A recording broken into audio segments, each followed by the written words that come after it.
Hello friends, welcome back to my YouTube channel. इस video में हम बात करने वाले हैं अर्थशास्त्र के पेपर के। अभी इसके पहले भी मैंने एक वीडियो अपलोड किया जिसमें कुछ वैकल्पिक क्वेश्चन हैं और तभी मुझे पता चला कि इसमें बहुत सारे वैकल्पिक क्वेश्चन आने हैं। आपको लगभग 32 क्वेश्चन जो है वैकल्पिक आने हैं। तो उसी बात को ध्यान में रखते हुए कुछ हम ज़्यादा वैकल्पिक क्वेश्चन की चर्चा यहाँ पर करेंगे और इनमें से अधिकांश क्वेश्चन जो हैं आपको कल के पेपर में देखने को मिल सकते हैं। तो ये हमारे सारे प्रैक्टिस क्वेश्चन पेपर हैं ना, एक्सपेक्टेड हैं। ऐसा कुछ नहीं है कि ये रियल पेपर है या कुछ बाकी सारी चीज़ें। ठीक है, तो ये हमारी प्रैक्टिस रहेगी और हम कंसेप्ट को समझ के आगे आगे बढ़ सकते हैं। ठीक है ना, तो आइए चलिए शुरू करते हैं। तो इसमें डायरेक्ट हम उन्हीं क्वेश्चंस पर बात करेंगे। ठीक है, ये तो हम सॉल्व कर चुके हैं। डायरेक्ट हम उन्हीं क्वेश्चंस पर बात करते हैं। तो यहाँ पर केवल हमें मार्क करना है और इन्हीं को हम कर रहे हैं। ठीक है ना, तो ये जस्ट एक प्रैक्टिस क्वेश्चन पेपर है। तो इसमें अपन एक एक करके इन सारे विकल्पों को ध्यान से पढ़ेंगे। कुछ ठीक से दिखाई नहीं दे रहा है, थोड़ा मैनेज कर लीजिए। ठीक है ना, ओके। तो आप यहाँ पर अब ठीक से दिखाई देगा थोड़ा। तो पहला क्वेश्चन है, व्यष्टि अर्थशास्त्र निम्नलिखित में से किससे संबंधित होता है। तो आपके ऑप्शन में अलग अलग है, व्यक्तिगत इकाइयों से या छोटी छोटी इकाइयाँ होती हैं उनसे संबंधित होता है या व्यक्तिगत मूल्य निर्धारण से संबंधित होता है। यहाँ पर अपना जो आंसर रहेगा वो उपर्युक्त सभी होगा, क्योंकि व्यष्टि अर्थशास्त्र के अंतर्गत हम हर एक छोटी इकाइयों का भी अध्ययन करते हैं, व्यक्तिगत मूल्य का निर्धारण भी करते हैं और व्यक्तिगत इकाइयों का अध्ययन भी करते हैं। तो इस तरह से हमारा ये आंसर जो है उपरोक्त सभी हो जाएगा। यदि हम दूसरे क्वेश्चन की बात करते हैं तो समष्टि अर्थशास्त्र के अंतर्गत निम्नलिखित में से किसका अध्ययन किया जाता है। तो इसके अंतर्गत राष्ट्रीय आय, पूर्ण रोजगार, कुल उत्पादन, इन सभी का अध्ययन किया जाता है। तो अपना फाइनल आंसर 2 का हो जाएगा, उपरोक्त सभी। ठीक है, तो इसको स्क्रीनशॉट लेते जाएं और साथ में टिक करते जाएं अपना। ठीक है ना, पीडीएफ आपको नीचे टेलीग्राम का लिंक दिया होगा डिस्क्रिप्शन बॉक्स में, वहाँ से ग्रुप को ज्वाइन कर लें और वहाँ पर आपको इसका पीडीएफ मिल जाएगा। ठीक है, नेक्स्ट क्वेश्चन पर चलते हैं हम। हमारा क्वेश्चन है, अर्थशास्त्र की विषय वस्तु का अध्ययन किन शाखाओं के अंतर्गत किया जाता है। तो इसमें प्रमुख रूप से ये दोनों ही शाखाएं होती हैं, समष्टि अर्थशास्त्र और व्यष्टि अर्थशास्त्र। तो इसका आंसर दोनों ही हो जाएगा। ठीक है, चलते हैं अपने नेक्स्ट क्वेश्चन पर। तो क्वेश्चन नंबर जो 4 अपना हो चुका है, जिसका आंसर क्वेश्चन नंबर 3 हो चुका है, जिसका आंसर है उपर्युक्त दोनों, है ना। व्यष्टि अर्थशास्त्र और समष्टि अर्थशास्त्र दोनों ही क्या हैं, अर्थशास्त्र की प्रमुख शाखाएं हैं। चलते हैं हम नेक्स्ट क्वेश्चन पर, जहाँ पर हम बात करेंगे अर्थशास्त्र की केंद्रीय समस्याएं कौन कौन सी हैं। तो भाई चाहे वो संसाधनों का बंटवारा हो, चाहे वो उनकी कुशलतापूर्वक प्रयोग करने की बात हो, चाहे वो आर्थिक विकास हो, ये सभी क्या हैं, अर्थशास्त्र के सामने एक बहुत बड़ी बाधा है। तो अपना आंसर क्या हो जाएगा, उपर्युक्त सभी। ठीक है, चलते हैं नेक्स्ट क्वेश्चन पर। क्वेश्चन नंबर 5 है अपना। ठीक है, 5वां प्रश्न है, अर्थव्यवस्था का अर्थव्यवस्था को वर्गीकृत किया जा सकता है। तो अर्थव्यवस्था प्रमुख 3 तरह की होती है, पूंजीवादी अर्थव्यवस्था, समाजवादी अर्थव्यवस्था और मिश्रित अर्थव्यवस्था। इस तरह से आपका आखिरी ऑप्शन मतलब उपर्युक्त सभी सही आंसर हो जाएगा। ठीक है, नेक्स्ट क्वेश्चन आ जाता है अपना, निम्न में से किन अर्थव्यवस्था में निजी क्षेत्र और सार्वजनिक क्षेत्र का अस्तित्व पाया जाता है। ध्यान रखिएगा, ऐसी अर्थव्यवस्था जिसमें निजी क्षेत्र और सार्वजनिक क्षेत्र दोनों पाए जाते हैं, तो इस तरह की अर्थव्यवस्था को हम बोलते हैं मिश्रित अर्थव्यवस्था। ठीक है, नेक्स्ट क्वेश्चन अपना है, एक समाजवादी अर्थव्यवस्था का उद्देश्य क्या होता है। तो भाई समाजवादी अर्थव्यवस्था का उद्देश्य ज़्यादा से ज़्यादा जन कल्याण को प्रोत्साहित करना होता है। ठीक है, ध्यान रखिएगा, ज़्यादा से ज़्यादा जन कल्याण को या समाज कल्याणकारी कार्य करना एक समाजवादी अर्थव्यवस्था का उद्देश्य होता है। तो आई होप समझ में आएंगे, आप इसका स्क्रीनशॉट ले लें, अपने टिक कर लें। चलते हैं भाई नेक्स्ट क्वेश्चन पर। तो क्वेश्चन नंबर अपना 8 है। ठीक है, इस 8वें क्वेश्चन में बताया किस अर्थव्यवस्था में कीमत तंत्र के आधार पर निर्णय लिया जाता है। कीमत तंत्र, तो भाई ये पूंजीवादी अर्थव्यवस्था है जिसमें मांग और पूर्ति के आधार पर वस्तु की कीमत का निर्धारण होता है और कीमत के आधार पर ही क्या है, संपूर्ण अर्थव्यवस्था में निर्णय लिए जाते हैं। तो 8वें का है पूंजीवादी। अब 9वें प्रश्न पर आते हैं, उपभोक्ता व्यवहार का अध्ययन किया जाता है। तो भाई ये व्यष्टि अर्थशास्त्र में किया जाता है, क्योंकि उपभोक्ता एक छोटी इकाई होता है। ठीक है ना, चलिए भाई नेक्स्ट क्वेश्चन की बात करते हैं, जब कुल उपयोगिता अधिकतम होती है तब सीमांत उपयोगिता कैसी होती है। तो भाई जब कुल उपयोगिता अधिकतम होती है तब सीमांत उपयोगिता शून्य होती है। ध्यान रखना आपको। ठीक है, जब कुल उपयोगिता अधिकतम होती है तो सीमांत उपयोगिता अपने आप शून्य हो जाती है। इसको समझना हो तो हम अलग से समझ सकते हैं। ठीक है ना, आने वाली नेक्स्ट क्लासेस में अपन इन चीज़ों को अच्छे से सॉल्व कर पाएंगे। चलिए अब बात करते हैं अपन क्वेश्चन नंबर 11th की। तो उपयोगिता का संबंध किससे होता है? तो भाई उपयोगिता का संबंध केवल और केवल मानव की आवश्यकता की पूर्ति से होता है। इसका कोई संबंध नहीं होता, ना ही नैतिकता से, ना ही लाभदायकता से। ठीक है, चाहे चीज़ हमारे लिए लाभदायक हो या हानिकारक हो, हमें तो मतलब क्या है, हमारी आवश्यकता की पूर्ति होनी चाहिए और वही चीज़ हमारे लिए उपयोगी होती है।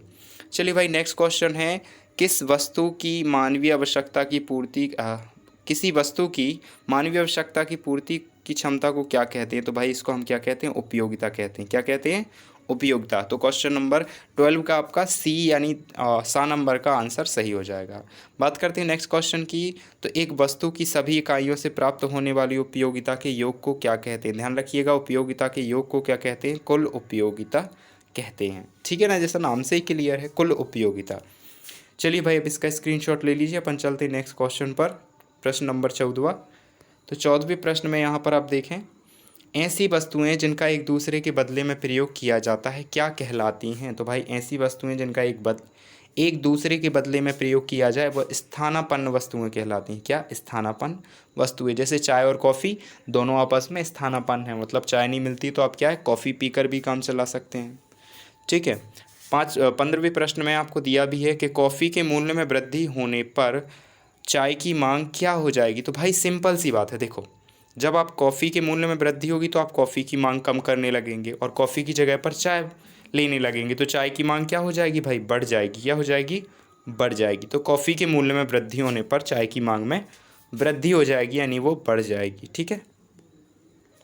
चलिए अब बात करते हैं क्वेश्चन नंबर 16 की। और 16वें प्रश्न में पूछा गया है कि मांग में कमी के निम्नलिखित में से कौन से कारण हो सकते हैं? भाई मांग यदि कम रही है तो कौन कौन से कारण हो सकते हैं? तो इसमें अपना आय में कमी हो, भाई जब पैसे ही नहीं रहेंगे तो अपने आप चीज़ें कम मांग करोगे, और उपभोक्ता की रुचि और चीज़ों से रुचि यानी ख़त्म हो जाए तो फिर क्या है, हम मांग कम कर देते हैं। तो इस तरीके से हमारा आ और बा दोनों ही आंसर क्या है, सही है। तो हमारा तीसरा ऑप्शन जो है राइट हो जाएगा। ठीक है।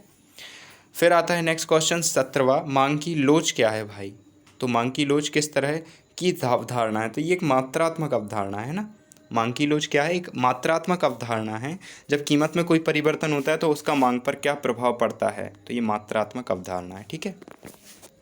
नेक्स्ट क्वेश्चन है, गिफिन वस्तुओं के लिए मांग की लोच कैसी होती है? तो इसके लिए अभी कन्फर्म नहीं है, लेकिन इसमें अपन को लगाना चाहिए ऋणात्मक लगाना चाहिए। ठीक है ना। किस तरह की लोच होती है इनकी? ऋणात्मक। गिफिन वस्तुओं का मतलब होता है ऐसी वस्तुएं जिनकी कीमत में कमी होने पर भी इनकी मांग नहीं बढ़ती है, मतलब लोग इन वस्तुओं को घटिया समझने लगते हैं और इनकी मांग नहीं करते हैं। ठीक है। तो इसकी लोच कैसी होती है? ऋणात्मक होती है।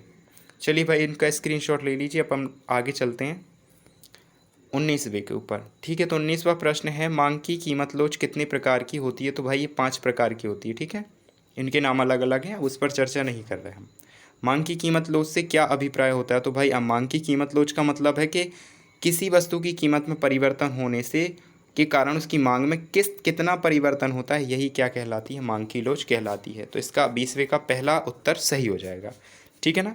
फिर आते हैं हम 21वें प्रश्न पर। तो यहाँ पर देखो एक एक को करते हैं अपन। उत्पादन के साधन कौन कौन से हैं? तो भाई भूमि, पूंजी, श्रम, संगठन, साहस। यहाँ पर अपन को 3 ऑप्शन दिए हैं, भूमि, पूंजी, श्रम। तो ये तीनों क्या हैं? उत्पादन के साधन है। तो अपना उपरोक्त सभी आंसर हो जाएगा।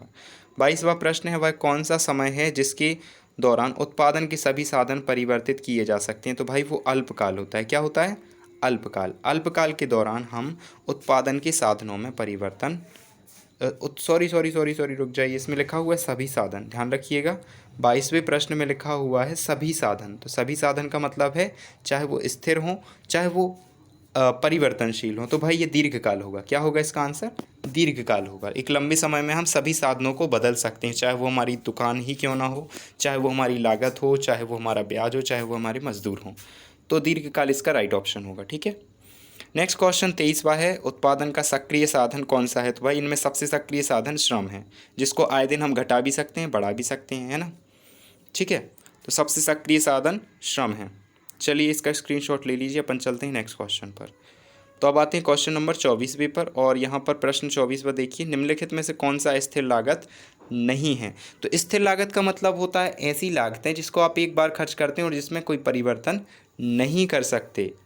ठीक है। तो इनमें से स्थिर लागत नहीं है, तो भाई कच्चे माल में लगने वाली लागत जो है स्थिर लागत नहीं है, क्योंकि हर बार कच्चा माल हमें हर महीने मंगवाना पड़ता है, ठीक है ना। और जितना ज़्यादा कच्चा माल मंगवाएंगे उतनी ज़्यादा चीज़ें बनेंगी, ठीक है। तो इसका उत्पादन भी पर भी प्रभाव पड़ेगा। तो कच्चा माल की लागत जो है वो स्थिर लागत नहीं है, ठीक है। चलिए भाई नेक्स्ट क्वेश्चन है 25वां। उत्पादन बंद कर देने पर निम्नलिखित में से कौन सा प्रभाव पड़ता है। तो उत्पादन बंद कर देने पर जो परिवर्तनशील लागतें होती हैं वो शून्य हो जाती हैं। परिवर्तनशील लागतें कैसी हो जाती हैं, शून्य हो जाती हैं, जबकि स्थिर लागतें पर कोई प्रभाव नहीं पड़ता है, केवल परिवर्तनशील लागतें शून्य हो जाती हैं, ठीक है। चलिए भाई इसके स्क्रीनशॉट ले लीजिए। अब हम चलते हैं प्रश्न नंबर 26वें पे। तो भाई औसत लागत वक्र, जितने भी लागत वक्र होते हैं वो सभी लागत वक्र यू आकार के बनते हैं, ध्यान रखना। संतुलन कीमत के निर्धारक घटक कौन से होते हैं। संतुलन कीमत कैसे निर्धारित होती है। तो भाई वस्तु की मांग और वस्तु की पूर्ति, मतलब आ और बा दोनों से ही निर्धारित होती है। तो सी नंबर आपका राइट ऑप्शन हो जाएगा। 28वां है बाजार मूल्य पाया जाता है। चलिए भाई 28वां निकालते हैं। बाजार मूल्य पाया जाता है कहाँ पर। तो भाई ये पाया जाता है आपके अल्पकालीन बाजार में, ठीक है ना। बाजार मूल्य कहाँ पाया जाता है, अल्प। बाजार मूल्य का मतलब है जहाँ पर मांग और पूर्ति ही निर्धारित कर दें कि कितनी कीमत होगी, तो वो अल्पकाल में पाया जाता है, ठीक है ना। नेक्स्ट क्वेश्चन है पूर्ण प्रतियोगिता में किसी वस्तु का मूल्य कौन निर्धारित करता है। तो किसके द्वारा निर्धारित होता है। तो भाई मांग एवं पूर्ति के द्वारा किसी वस्तु का मूल्य निर्धारित होता है, ठीक है। मांग और पूर्ति के द्वारा किसी वस्तु का मूल्य निर्धारित होता है। 30वां क्वेश्चन देखो भाई। अति अल्पकाल में पूर्ति कैसी होगी। तो भाई अति अल्पकाल में पूर्ति पूर्णतः बेलोचदार होगी। कैसी होगी भाई, कोई कितनी भी मांग करे लेकिन आप क्या है, समय इतना कम रहेगा कि आप फिर से घर से स्टॉक लेकर नहीं आ पाओगे। तो क्या रहेगी भाई, पूर्णतया बेलोचदार रहेगी, आप उसमें कोई परिवर्तन नहीं कर पाएंगे, ठीक है ना। आपके पास जितना स्टॉक है केवल उतना ही दे पाएंगे। तो बा नंबर इसका राइट हो जाएगा। अब क्वेश्चन नंबर अपन 31 की बात करते हैं, 31वें की।